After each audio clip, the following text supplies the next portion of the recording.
Okay, with this study we're going to start with where I left off, and we're going to start reading from verse 10. I have a quick note to show you that I should have mentioned in the last study, that when we got to the next verse 10, that from the original Bible that you're reading, we would have found that the word world and world would have been the next two found in the coordinates. So what I did was realize that in the world would connect with the verse that we made before it, so it does read better, or it fits better in the above verse. So we're going to remove this first part out here and work with the rest of the text. Remember to use the pause button so I can save a little time.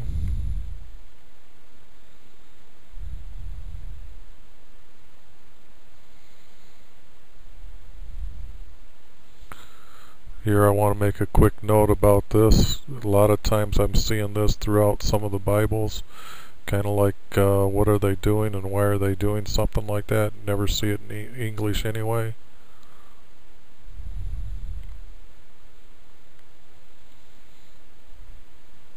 As you know from the last study, we're going to remove the punctuation, capitalize the first letter for Jesus or his possession, capitalize all the words for God or his possession, make bold words, talk about them. As we read the text, we're going to make small correcting steps as we go through and show you another word that was added by the NSAB. The words that I have in bold I'm going to talk about later, but here I want to just show that the word even is in italic lettering, and so what that was the word that was added by the NSAB. But as you read, you're going to have those, maybe the bold words will step out when you read and show a little bit of confusion in the wording.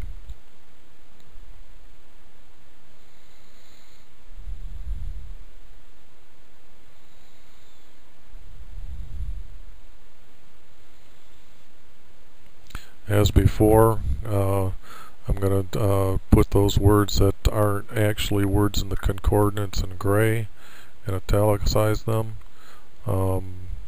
It also is a good way that when you're going to read the text later at the very end, that you'll be able to understand why each word is in the Bible, understanding whether it's a possession of Jesus or a possession of God. So all these little extra helpful hints when you really do a study, it helps you to backtrack by color and understanding when you're reading the word whether it's actually of the original text or not.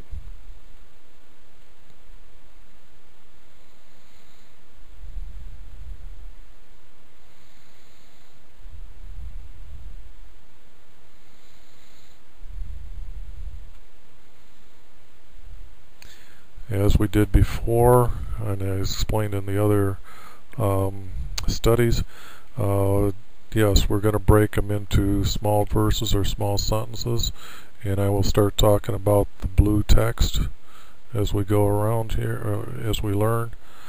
Here you're going to see that I crossed out that we don't really need the words those who, and replaced it with the word some. Did not use the word were, and needed to add the word of to make this some of his own did not receive him. And down here didn't need to use the word as, and came up with the verse many did receive him. Now when I do my studies, I do this to help me understand that I need to look into this further so I can move on. And I found that later I'll reread it, and I'll find that maybe later in the text will point to the meaning, or when I reread it I'll find it in the text that I've already read for a better understanding. Down here, just as I put in the word from our, to understand that we who were born not from our blood, would have been the understanding of the writer that the lineage of the Messiah was to come through the Hebrew people. So what I did was made sure that as the original writer understood this, and to the writer that will now read it will understand this to be so. it just helps when you try to correct the small things from the knowledge that we have gathered through the study of a study of God, and by honoring Him, His knowledge is He gives us knowledge. All these little helps improve the text. Down here I broke the verse, but I added the word by God. Maybe helps this situation out here.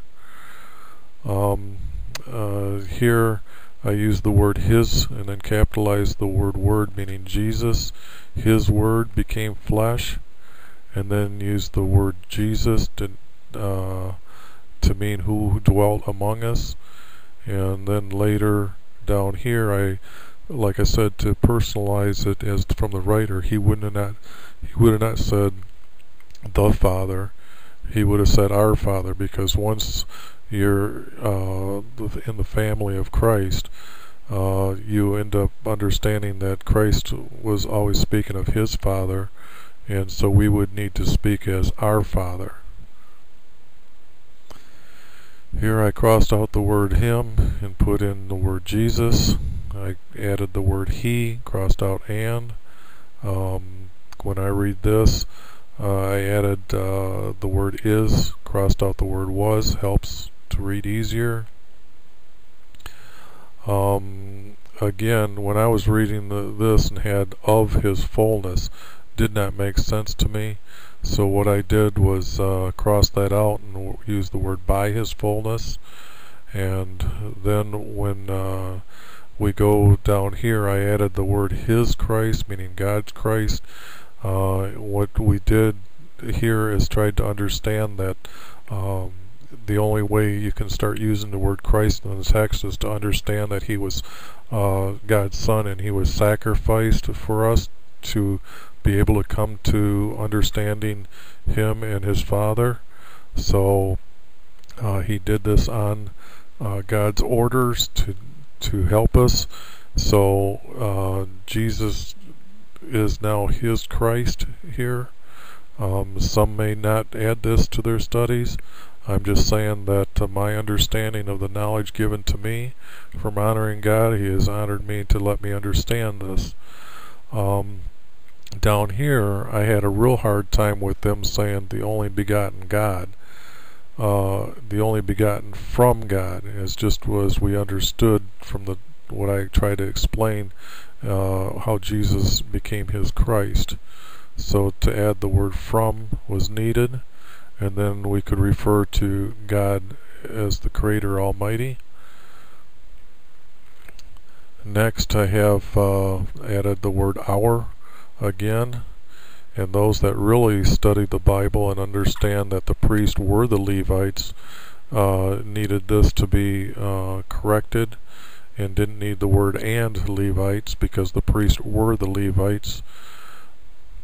And I'm going to stop here before I continue with the next showing of the formats.